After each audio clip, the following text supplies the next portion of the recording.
Selamat pagi Bapak Ibu dosen dan teman-teman semuanya. Izinkan kali ini saya akan mempresentasikan hasil tugas semester saya terkait sistem pengendalian manajemen. Namun sebelum saya membuka presentasi kali ini, izinkan saya membukanya dengan pantun.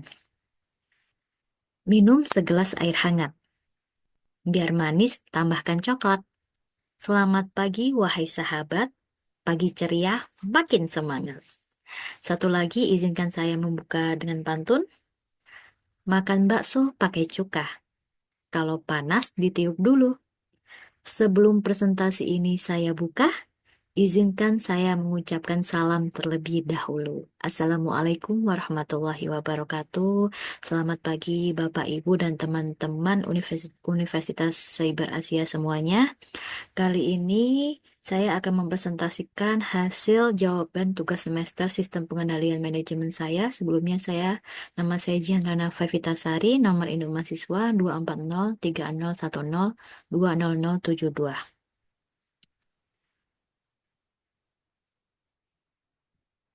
Sebelum saya em, menjelaskan jawaban dari pertanyaan yang diberikan oleh Bapak Ibu dosen, izinkan saya merangkum berita terkait PHK di PT Panarup Industri ini.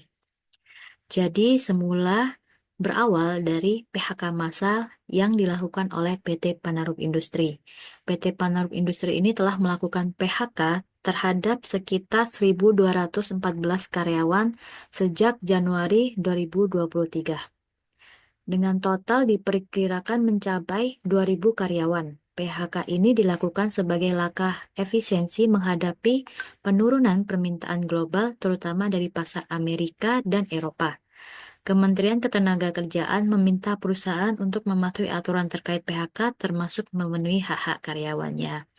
Nah, langkah pencegahan sebelum PHK terjadi, PT Panrop Industri ini mengklaim dirinya telah melakukan langkah-langkah sesuai dengan surat edaran Menteri Ketenagakerjaan nomor SE 907 garis miring MEN garis miring PHI PPHI garis miring 10 garis miring 2004 untuk mencegah PHK massal. Meskipun akhirnya langkah ini tidak berhasil mencegah pemutusan hubungan kerja yang terjadi di PT Panarup Industri. Nah, setelah terjadi PHK, maka terjadilah kritik dari serikat buruh, yaitu pada koalisi Clean Clothes Campaign yang terdiri dari berbagai serikat buruh mengecam langkah PHK yang dilakukan oleh PT Panarup Industri ini. PHK massal ini dikecam serta kebijakan pemotongan gaji oleh perusahaan tersebut. Pemotongan gaji pekerja yang dilakukan oleh PT Panarup Industri ini dilakukan pada periode 2020 selama pandemi COVID-19 dengan nilai antara 800.000 hingga 1.300.000 per orang tanpa persetujuan karyawan PT Panarup tersebut. Nah, alasan perusahaan melakukan pemotongan gaji tersebut, Direktur Utama PT Panarup Industri Budiarto Chandra menyatakan bahwa pemotongan gaji dan PHK ini dilakukan sebagai upaya bertahan dalam menghadapi krisis pandemi dan penurunan pesanan global. Nah, pemotongan gaji dianggap sesuai dengan aturan yang tertuang dalam Surat Edaran Menteri Ketenagakerjaan, meskipun hal ini ditolak oleh serikat buruh yang menganggap pemotongan dilakukan tanpa persetujuan mereka. Nah, dampak ekonomi global situasi ini mencerminkan tantangan besar bagi sektor manufaktur Indonesia dalam menghadapi dinamika ekonomi global yang berdampak langsung pada karyawannya. Nah, pertanyaan pertama, bagaimana sistem pengendalian manajemen yang diterapkan PT Panarup Industri dan apa saja yang perlu ditingkatkan untuk menghadapi tantangan serupa di masa depan? Nah, menurut saya, sistem pengendalian manajemen di PT Panarup Industri ini berdasarkan berita yang sudah ada, lebih terfokus pada aspek efisiensi biaya ya Bapak Ibu, dengan keputusan seperti pemotongan gaji dan PHK massal sebagai respon terhadap penurunan permintaan global dan krisis ekonomi. Nah, meskipun perusahaan mengklaim dirinya telah mematuhi peraturan yang berlaku terkait PHK dan upah, Sistem pengendalian manajemen tampaknya belum cukup efektif dalam mengelola risiko jangka panjang atau dalam melibatkan karyawan dan serikat buruh dalam proses pengambilan keputusan yang dapat mempengaruhi kesejahteraan mereka.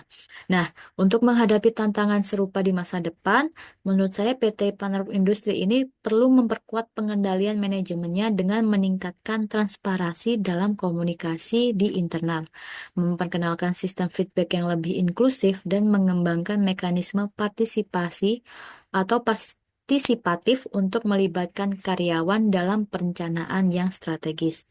Nah, selain itu, perusahaan ini juga perlu mengimplementasikan kebijakan yang lebih berorientasi pada keberlanjutan, seperti adanya diversifikasi pasar dan inovasi produk. Jadi untuk mengurangi ketergantungan pada satu pasar atau produk saja, yaitu pada produk sepatu dalam hal ini. Nah, pengendalian manajemen yang lebih kuat juga harus mencangkup pengembangan sistem kompensasi dan insentif yang adil, yang tidak hanya memitigasi dampak dari krisis, tetapi juga memastikan motivasi dan loyalitas karyawan tetap terjaga. Dengan demikian, perusahaan dapat lebih siap menghadapi ketidakpastian ekonomi global dan memperkuat hubungan dengan karyawan serta pemangku kepentingan lainnya. Nah, pertanyaan yang kedua yaitu kita mulai masuk ke 10 pertanyaan. Nomor satu, apa saja pengendalian manajemen yang telah diterapkan oleh PT Paneruk Industri untuk mengelola risiko penurunan permintaan global dan sejauh mana pengendalian tersebut efektif? Nah, menurut saya, berdasarkan berita yang telah tersedia, PT Paneruk Industri telah menerapkan beberapa pengendalian manajemen untuk mengelola risiko penurunan permintaan global yang dapat dikategorikan dalam pengendalian preventif, detektif, dan korektif. Apa sih itu pengendalian secara preventif? Nah, perusahaan ini mengupayakan langkah-langkah efisiensi operasional, seperti merujuk pada surat edaran Menteri Ketenagakerjaan yang tadi nomor SE 907 garis miring MEN PHI PPHI garis miring 10 garis miring 2004 tentang pencegahan PHK massal.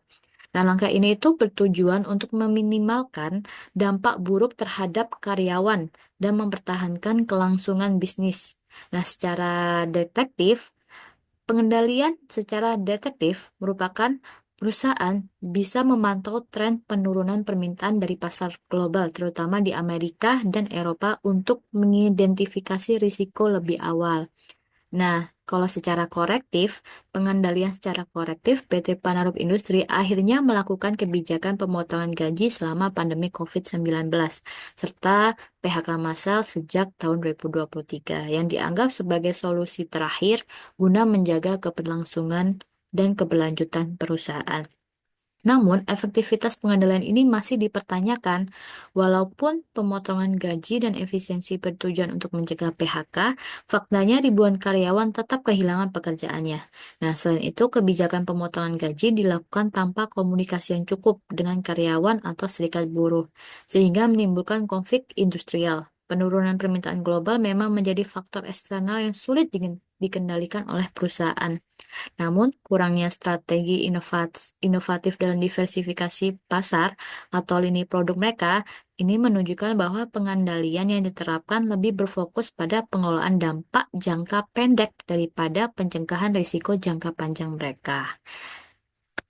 Selanjutnya yaitu soal nomor 2, bagaimana peran sistem pelaporan keuangan dan non-keuangan dalam membantu manajemen mengambil keputusan terkait efisiensi operasional termasuk PHK? Menurut saya, dalam konteks sistem pengendalian manajemen, sistem pelaporan keuangan dan non-keuangan memainkan peran penting dalam membantu manajemen PT Paneruk Industri ini mengambil keputusan terkait efisiensi operasional, termasuk PHK. Pelaporan keuangan memberikan informasi kuantitatif yang akurat mengenai kinerja perusahaan, seperti data penurunan pendapatan akibat melemahnya permintaan global dari pasar Amerika dan Eropa, serta peningkatan biaya operasional yang tidak sebanding dengan pemasukan. Nah, informasi ini memungkinkan manajemen untuk menilai posisi keuangan perusahaan serta objektif dan mengidentifikasi kebutuhan efisiensi, termasuk langkah-langkah seperti pemotongan gaji atau pengurangan tenaga kerja. Nah, di sisi lain, pelaporan non-keuangan seperti laporan produktivitas tenaga kerja, tingkat pemesanan, dan feedback dari karyawan membantu manajemen memahami faktor operasional dan sosial yang mempengaruhi keputusan efisiensi. Misalnya, laporan mengenai penurunan volume pesanan dapat memberikan dasar bagi manajemen untuk menyesuaikan skala produksi mereka. Selain itu, mungkin data non-keuangan yang berkaitan dengan kesejahteraan dan hubungan dengan serikat buruh bisa memberikan wawasan penting mengenai dampak sosial dari kebijakan pemotongan gaji dan PHK, sehingga perusahaan PT Panaruf Industri ini dapat merancang pendekatan yang lebih komunikatif untuk meminimalkan resistensi. Dengan mengintegrasikan informasi dari kedua jenis laporan tadi, manajemen diharapkan mampu mengambil keputusan yang berbasis data yang lebih komprehensif.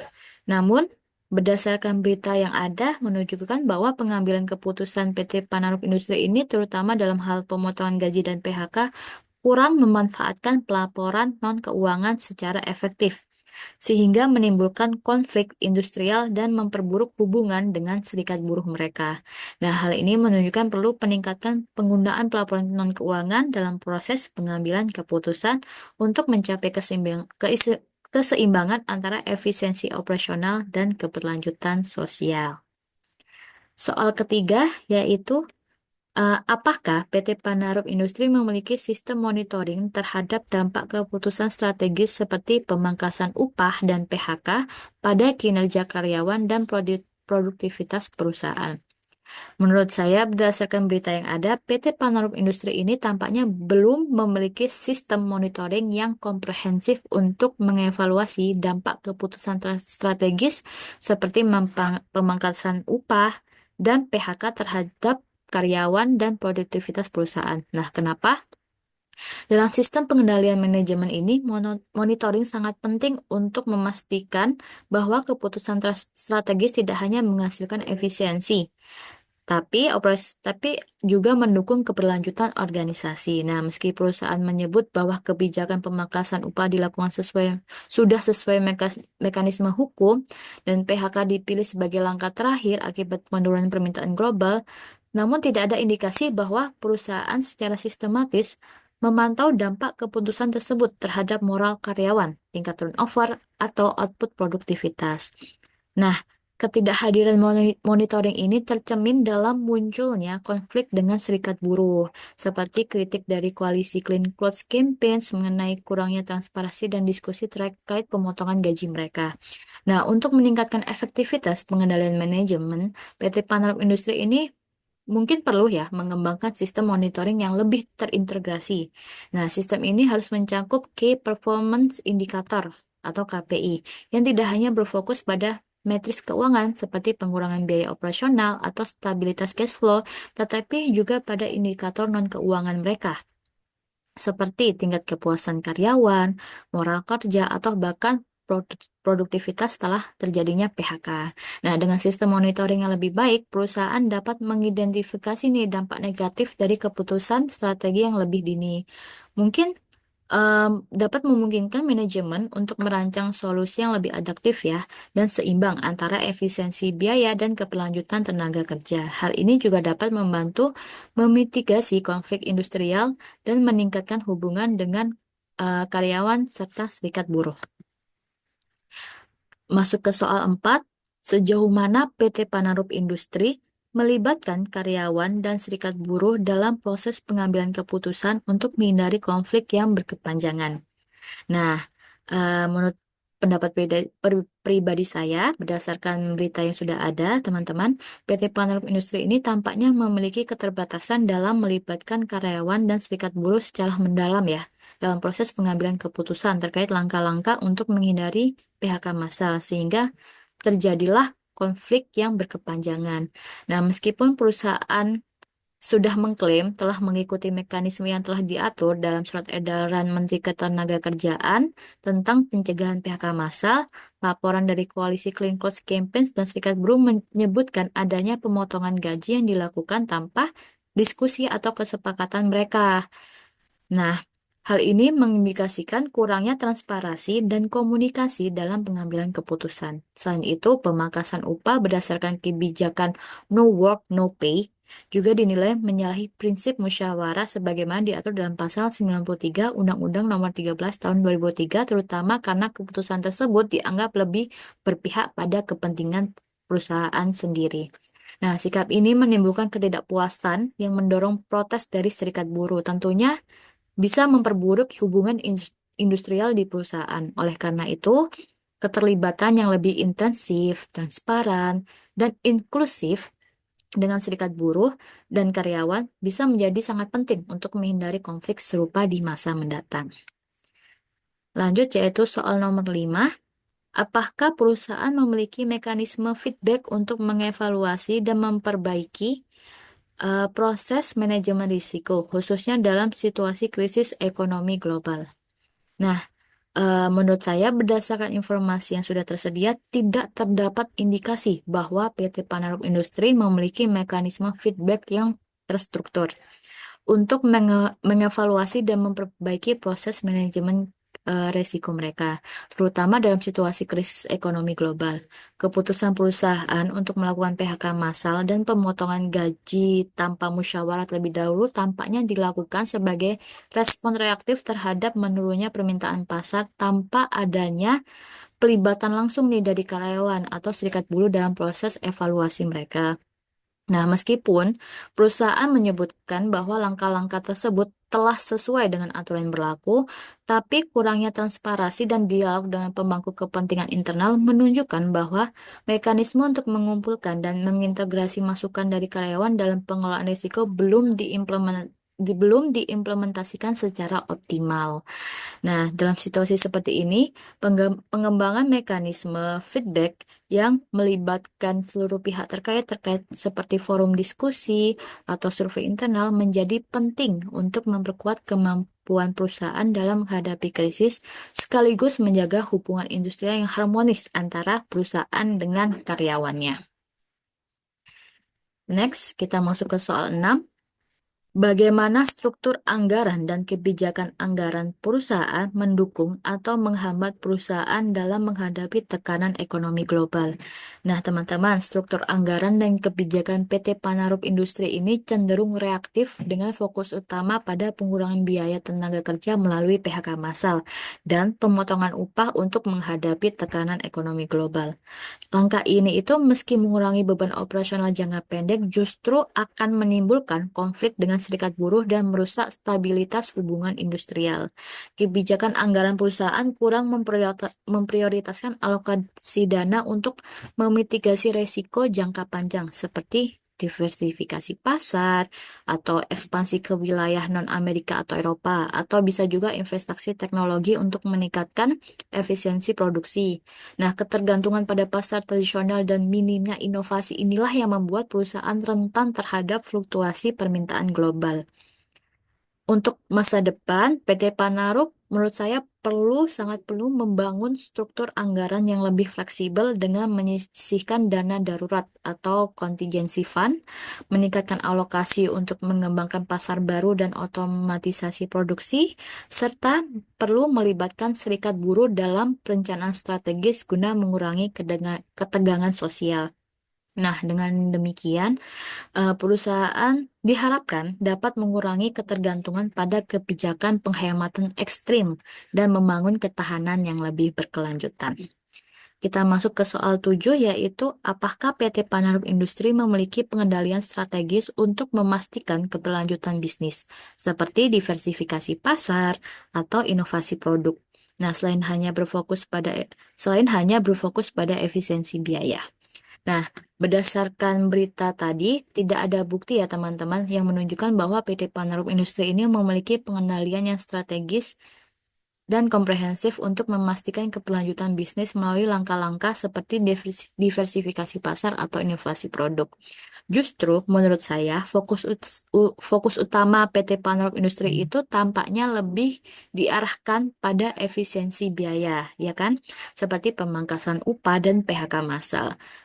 Sebagai respon terhadap penurunan permintaan global akibat krisis ekonomi yang terjadi di pasar utama mereka seperti di Amerika dan Eropa. Nah, langkah-langkah efisiensi inilah meskipun penting dalam jangka pendek, tapi tidak mencerminkan adanya strategi jangka panjang yang berorientasi pada diversifikasi pasar ke wilayah yang kurang terdampak krisis atau pengembangan produk yang inovatif untuk meningkatkan daya saing di pasar global mereka. Nah, ketergantungan pada satu atau dua pasar utama membuat perusahaan ini rentan terhadap fluktuasi ekonomi global. Nah, untuk memastikan keberlanjutan bisnis, PT Panerop Industri ini sangat perlu ya teman-teman untuk mengintegrasikan strategi diversifikasi dan inovasi dalam manajemen risiko mereka. Guna diharapkan dapat menciptakan stabilitas yang lebih kuat di tengah tantangan ekonomi seperti sekarang ini. Selanjutnya itu soal nomor 8. Kita masuk ke soal 8, yaitu bagaimana perusahaan memastikan kepatuhan terhadap peraturan perundang-undangan ketenagakerjaan saat melakukan PHK massal, dan apakah ada mekanisme pengendalian hukum yang diterapkan. Teman-teman, PT Panerop Industri ini tampaknya berusaha untuk memastikan kepatuhan terhadap peraturan perundang-undangan ketenagakerjaan saat melakukan PHK massal dengan mengikuti prosedur yang telah diatur oleh Kementerian Ketenagakerjaan dan ketentuan dalam Surat Edaran Menakertrans. Tapi perusahaan menyatakan bahwa mereka telah memenuhi aturan yang berlaku nih terkait PHK massal, termasuk memenuhi hak-hak karyawan terdampak. Tapi meskipun perusahaan mengklaim telah mengikuti ketentuan tersebut, praktik pemotongan gaji yang dilakukan sebelumnya tanpa konsultasi dengan karyawan atau serikat buruh mereka menunjukkan potensi yang tidak sesuai dengan prinsip-prinsip hukum ketenagakerjaan yang lebih luas. Terkait mekanisme pengendalian hukum, meskipun tidak dijelaskan secara rinci dalam berita yang telah disediakan, keberadaan pengawasan dari Kementerian Ketenagakerjaan dan intervensi serikat buruh mencerminkan adanya upaya pengendalian hukum eksternal yang dapat mempengaruhi keputusan perusahaan. Namun, keberlanjutan mekanisme pengendalian hukum internal perusahaan dalam memastikan kepatuhan terhadap peraturan dan menyelesaikan potensi sengketa dengan karyawan tampaknya masih perlu diperkuat ya, khususnya dalam hal transparansi dan komunikasi yang lebih baik, sehingga serikat buruh dan pihak perusahaan hubungannya akan tetap terjalin dengan baik dan tidak ada ketegangan di antara mereka. Masuk ke soal nomor 9, teman-teman. Apakah sistem kompensasi dan insentif karyawan telah dirancang untuk memitigasi dampak negatif dari keputusan seperti pemotongan gaji atau PHK? Nah, berdasarkan berita yang telah tersedia, sistem kompensasi dan insentif karyawan PT Panerop Industri ini tampaknya tidak cukup dirancang untuk memitigasi dampak negatif dari keputusan seperti pemotongan gaji atau PHK massal. Pemotongan gaji yang dilakukan selama periode krisis yang berkisar antara 800.000 hingga 1.300.000 per orang ini tidak melalui diskusi dengan karyawan atau serikat buruh. Nah, hal ini menunjukkan bahwa keputusan tersebut lebih bersifat sepihak dan tidak mempertimbangkan pelindungan bagi karyawan mereka. Selain itu, menurut saya, meskipun perusahaan mengklaim bahwa pemotongan gaji sesuai dengan peraturan yang berlaku, tapi tidak ada indikasi bahwa ada sistem kompensasi atau insentif tambahan yang dirancang untuk mendukung karyawan terdampak oleh kebijakan tersebut. Nah, dalam situasi seperti PHK massal, sistem kompensasi yang memadai seperti pesangon yang sesuai atau program pelatihan untuk membantu karyawan beralih ke pekerjaan lain sangat penting ya untuk mengurangi ketidakpastian dan dampak sosial yang ditimbulkan. Tanpa adanya insentif yang mendukung transisi atau jaminan perlindungan yang lebih baik, dampak negatif dari keputusan perusahaan terhadap karyawan cenderung lebih besar. Masuk ke soal terakhir yaitu nomor 10. Bagaimana peran izin teman-teman. Nah, nomor 10, bagaimana peran budaya organisasi dan etika dalam proses pengambilan keputusan strategis yang melibatkan karyawan, dan apakah hal ini sudah menjadi bagian dari pengendalian manajemen perusahaan? Nah, teman-teman, peran budaya organisasi dan etika dalam proses pengambilan keputusan strategis yang melibatkan karyawan menurut saya sangat penting untuk memastikan bahwa keputusan yang diambil mempertimbangkan kepentingan semua pihak dan mendukung keberlanjutan hubungan industrial yang harmonis. Nah, dalam kasus PT Panerup Industri ini, meskipun perusahaan berfokus pada efisiensi biaya untuk bertahan dalam krisis ekonomi global, kurangnya komunikasi yang transparan dan pelibatan karyawan atau serikat buruh dalam pengambilan keputusan seperti pemotongan gaji dan PHK massal menunjukkan bahwa budaya organisasi yang inklusif dan etika yang kuat dalam pengambilan keputusan ini belum sepenuhnya diimplementasikan. Nah, keputusan sepihak ini tanpa konsultasi yang memadai dapat menciptakan ketidakpuasan di kalangan karyawan yang bisa berpotensi merusak kepercayaan terhadap manajemen mereka. Nah, untuk memastikan bahwa etika dan budaya organisasi menjadi bagian dari pengendalian manajemen, perusahaan sangat-sangat perlu untuk mengintegrasikan prinsip-prinsip transparansi atau partisipasi dan tanggung jawab sosial dalam setiap proses keputusan. Nah, ini termasuk menciptakan mekanisme yang memungkinkan karyawan memberikan masukan yang konstruktif dan memastikan bahwa keputusan yang diambil ini mencerminkan nilai-nilai perusahaan yang berorientasi pada kesejahteraan karyawan mereka. Nah, tanpa penguatan budaya organisasi dan etika yang kuat, perusahaan akan menghadapi tantangan dalam menciptakan lingkungan kerja yang produktif dan loyalitas dalam jangka panjang. Nah, itu tadi hasil eh, dari tugas saya, sistem pengendalian manajemen. Kurang lebihnya saya mohon maaf ya teman-teman. Untuk menutup presentasi kali ini, izinkan saya menutupnya dengan pantun kembali. Badan gemuk artinya banyak lemak. Olahraga rutin supaya badan jadi sehat. Terima kasih teman-teman sudah menyimak. Semoga presentasi kali ini membawa banyak manfaat. Wassalamualaikum warahmatullahi wabarakatuh. Saya pamit undur diri dan terima kasih.